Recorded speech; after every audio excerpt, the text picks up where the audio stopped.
Jadi kenalin dulu, saya Bidan Risa yang tugas pada pagi hari ini. Kalau boleh tahu ada namanya siapa? Nama saya Alta. Umurnya berapa? Umurnya 13 tahun. Oke, jadi kedatangannya ke sini itu ada keluhan apa atau apa yang mau disampaikan? Itu saya kan udah menstruasi. Nah, saya tuh cuma pengen tahu untuk gimana sih saya itu jaga kesehatan reproduksi saya. Itu berarti adik ini mau udah masuk ke fase remaja ya dan udah mengalami menstruasi juga, berarti udah masuk ke masa-masa pubertas kayak gitu. Jadi di sini saya cuma mau menyampaikan terkait dengan kesehatan reproduksi adik udah menstruasi, gimana sih caranya menjaga kesehatan reproduksi. Aku kasih tahu dulu ya kayak kesehatan reproduksi. Jadi kesehatan reproduksi itu adalah suatu keadaan fisik, terus mental, dan sosial yang utuh, bukan hanya terlepas dari penyakit atau kesehatan dalam segala aspek yang berhubungan dengan sistem reproduksi, fungsi serta prosesnya. Itu ya.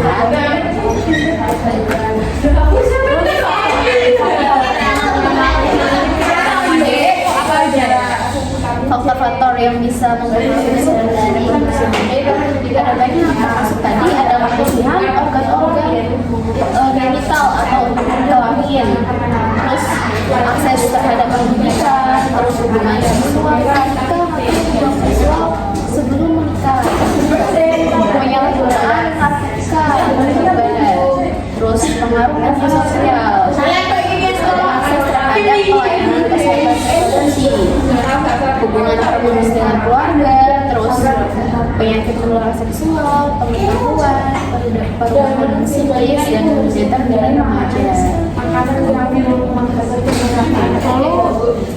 Resikonya apa aja ya? Resikonya nanti bisa aja tadi kalau bisa luar biasa menstruasi ya, terus ada nanti juga penyakit menular seksual, itu juga banyak contohnya menular seksual. Terus jenis-jenis penyakit yang bisa menyerang organ reproduksi ini ada banyak, yang pertama itu ada gonore, jadi bisa ada depan ya, bisa dilihat ya, ada gonore, terus ada sifilis, terus ada herpes genital. Herpes genital itu nanti herpesnya di alat kelamin, terus ada trichomoniasis, terus ada karnosis, terus ada chlamydia, terus ada chlamydia acuminata.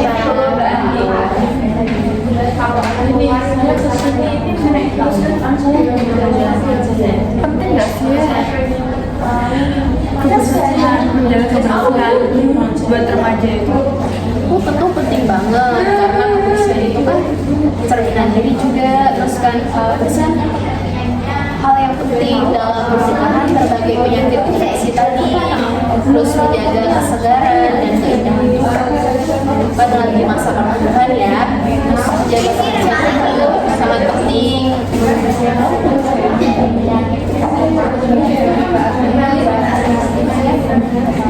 Terus gimana cara kita untuk mencegah penyakit reproduksi?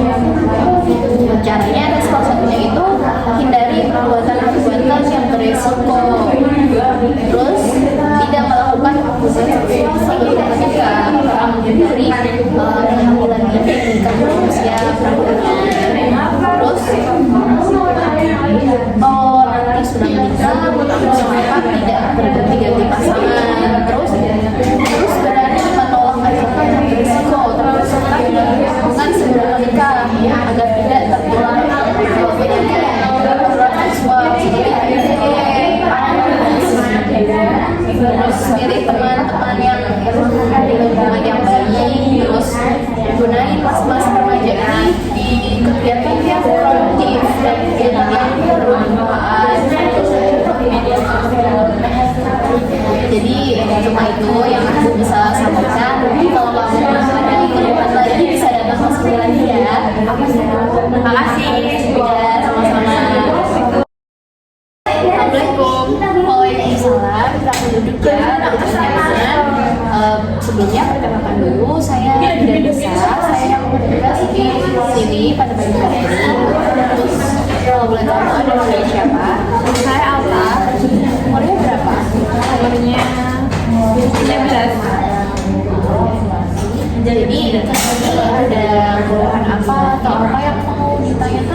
sampaikan? Jadi itu kemarin kan saya udah kesini untuk menanyakan kayak kesehatan. Nah di situ kan ibunya itu apa namanya itu menyebutkan tentang HIV dan AIDS. Nah saya jadi pengen tahu lebih lanjut tentang HIV dan AIDS itu apa. Ibu di sini ada gambar banyak yang bisa dilihat nanti ya sebanyak saya memberikan konseling ya. Jadi ada pengen tahu ya HIV itu apa? HIV itu suatu virus namanya itu Human Immunodeficiency Virus. Itu adalah jenis virus yang menyerang sistem kekebalan tubuh manusia dapat menimbulkan AIDS. HIV menyerang salah satu jenis dari sel-sel darah putih yang bertugas menangkal infeksi. Jadi gitu. Penyebab HIV dan AIDS itu sendiri apa ya? Jadi penyakit HIV atau AIDS itu tentunya disebabkan oleh infeksi yang disebabkan oleh virus HIV yang tadi sudah Ibu jelaskan yang akan menyerang sistem pertahanan tubuh sehingga sel-sel pertahanan tubuh makin lama makin banyak yang rusak. Kalau adik tahu sistem imun pernah dengar? Jadi yang diserang itu sistem kekebalan tubuh atau sistem imunnya gitu. Tanda dan gejala HIV atau AIDS itu sendiri apa aja? Jadi pada awal-awal terkena HIV, jadi HIV itu kan penyakit yang tidak langsung timbul gitu, bisa timbul dalam beberapa tahun. Jadi gejala yang awalnya itu ada demam, terus rasa lelah, terus sedikit rasa nyeri, batuk, serta nyeri tenggorokan. Terus nanti kalau misal masih lama terus itu ada gejala lanjutan. Nanti ada bengkakan kelenjar di leher atau kelenjar tiroidnya, terus mata paha dan ketiak. Terus ada juga nanti misalnya diare atau batuk dan sesak nafas lebih dari 1 bulan atau secara terus menerus, terus gatal dan pecah-pecah darah. Terus nanti juga kalau sudah ada tanda-tanda seperti itu bisa cek ke dokter. Terus nanti juga ada gejala akhirnya seperti akan menyerang organ lainnya seperti radang paru, radang saluran pencernaan, radang karena jantung, mulut dan kerongkongan, kanker kulit, dan tuberkulosis atau penyakit yang ada di paru, terus gangguan susun syaraf gitu. Terus gimana caranya? Maksudnya tuh gimana sih kok bisa terkena HIV itu? Kenapa? Cara kena HIV sendiri itu bisa melalui hubungan seksual, udah mendiam gitu kan, terus bisa secara vaginal, anal, oral juga, bisa dari yang lubang visual melalui mulut, terus dengan yang di luar derita HIV tersebut tanpa perlindungan diri. Terus bisa juga ditularinya itu melalui ibu ke bayinya, yang mana itu bisa ditularinya itu melalui ASI jika ibu itu menyusui. Terus ada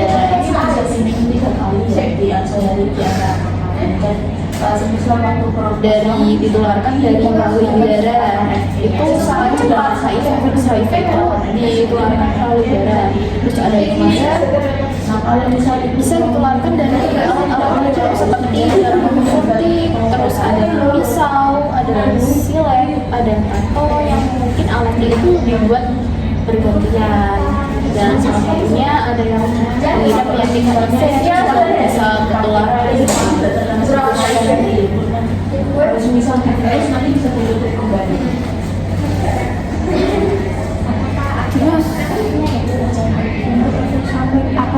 Terus apa dengan dekatan itu bisa langsung keluar? Oh, tentu tidak. Nah, HIV sendiri itu tidak keluar melalui tadi pendekatan, dan ada juga bisa keluar dari air mata, terus keringat, air muda, air kencing, itu tuh nggak bisa. Terus kayak bergantian kalau makan bersama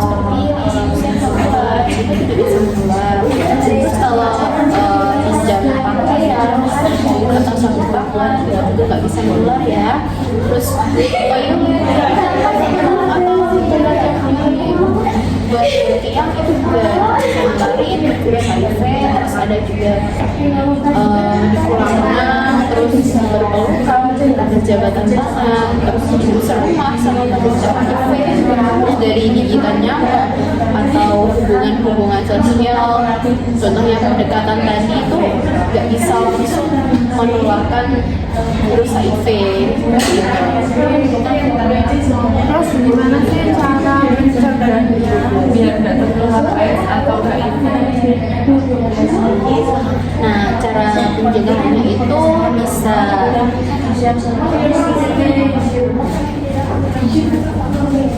melalui tindakan tidak melakukan hubungan seksual sebelum menikah, terutama tuh. Terus ada juga tidak berganti pasangan ketika sudah menikah, berganti-ganti gitu. Terus melakukan hubungan seksual yang aman, menggunakan pelindung atau kondom. Terus juga tidak memakai jarum suntik secara bergantian.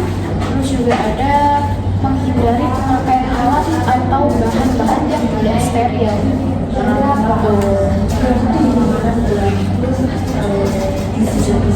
Terus cara mengobatinya gimana?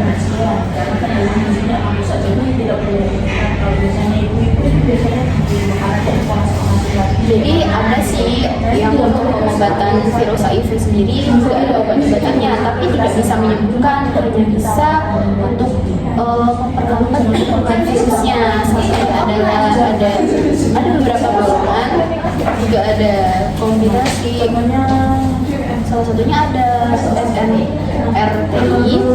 Jenis ini akan bekerja dengan menghilangkan protein yang dibutuhkan virus. Terus ada SRTI, ini golongan yang menghambat perkembangan HIV di dalam sel tubuh. Terus ada protease inhibitor, itu ada jenis protein yang juga dibutuhkan HIV terbanyak ini. Terus juga ada inhibitor, ini untuk memasuki sel-sel CD4. Terus ada integrase inhibitor, itu adalah untuk memasukkan materi genetik ke dalam sel-sel CD4. Itu juga pengobatan kombinasi ini biasanya dikenal dengan terapi antiretroviral atau ART.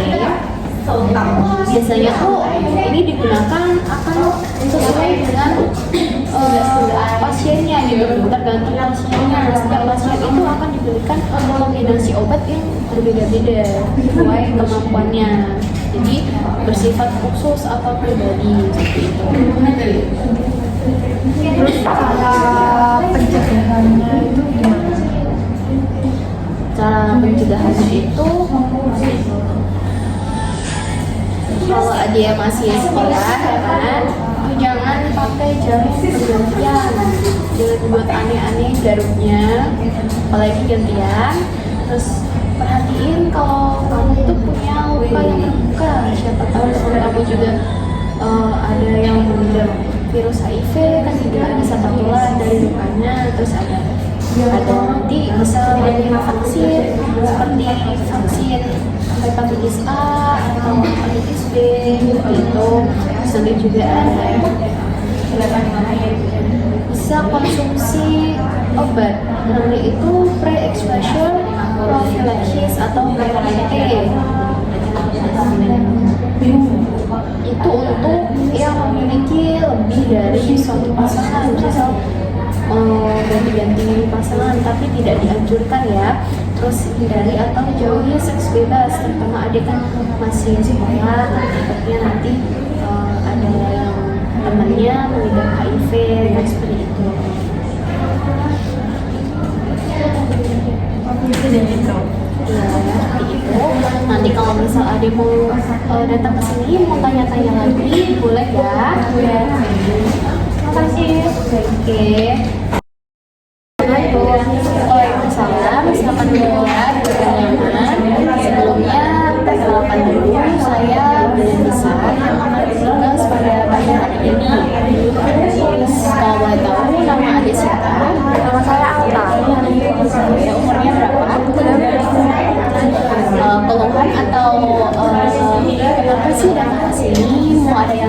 terabaikan atau bagaimana? Iya, jadi tuh di sekolahan tuh sering banget dikasih tablet kan penambah darah atau biasanya tuh disebutnya tuh FE. Nah, aku tuh pengen tahu kayak itu apa sih? Berarti belum dijelaskan secara lanjut ya oleh pihak sekolah. Oke, di sini ibu ada punya gambar tadi, nanti kalau dari gambarnya bisa dilihat ya. Mulai dulu sebelumnya tablet FE tadi. FE sendiri itu sejenis zat besi. Nah, zat besi sendiri itu suatu komponen dari berbagai enzim yang mempengaruhi seluruh reaksi kimia yang ada di dalam tubuh.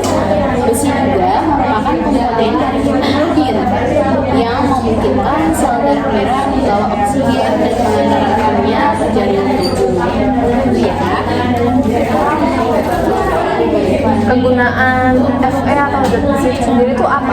Nah, kegunaan zat besi sendiri dalam tubuh itu untuk media transportasi bagi oksigen dan paru-paru ke berbagai jaringan tubuh, serta juga akan berfungsi sebagai katalis dalam proses perpindahan energi di dalam sel.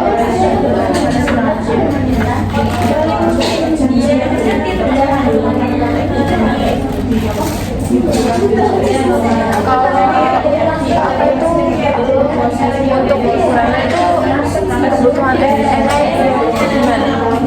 Kan tablet tambah darah sendiri itu bisa mengurangi risiko anemia. Anemia itu sangat berpengaruh ya bagi ibu hamil selama kehamilan. Jadi kebutuhan zat besi sendiri pada kehamilan pada janin tunggal 200 sampai 600 mg untuk memenuhi peningkatan massa sel darah merah 200 sampai 370 mg untuk janin yang bergantung pada rahimnya, 150 sampai 200 mg untuk kehamilan eksternal, 30 sampai 170 mg untuk pada pusat dan plasma, 90 sampai 300 mg untuk menggantikan darah yang hilang saat melahirkan.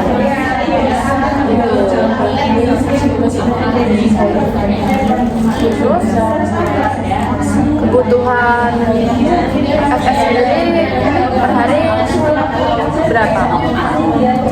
Jadi tablet FE itu sangat penting ya untuk kita perempuan.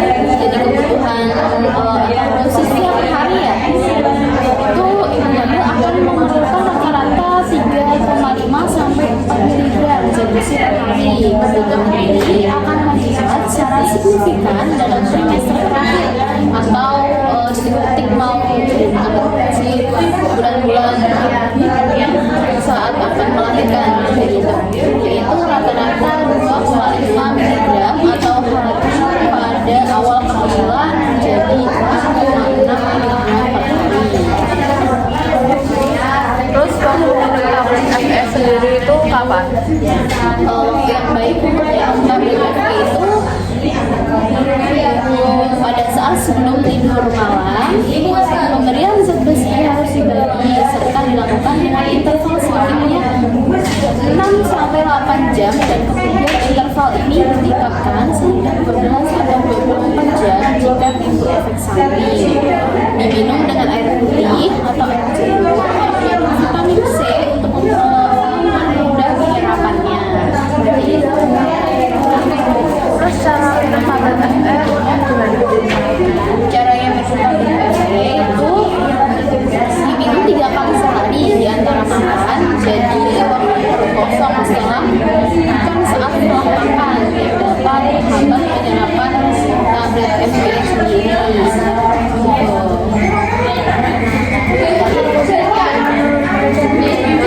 Cara penyimpanannya untuk menyimpannya gimana? Ya mungkin kemarin dikasih tablet hasilnya agak banyak ya, terus cara simpannya agar nggak expired kan gitu, simpannya di tempat kering dan tidak terkena sinar matahari, boleh taruh kulkas langsung atau dengan berpanas dan setelah itu apakah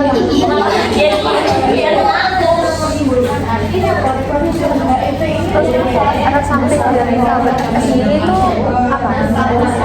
setelah minum tablet FE mungkin ada efek samping masing-masing orang ya, artinya minumnya itu rasanya ada mual dan terus ada konstipasi, terus batuk diare,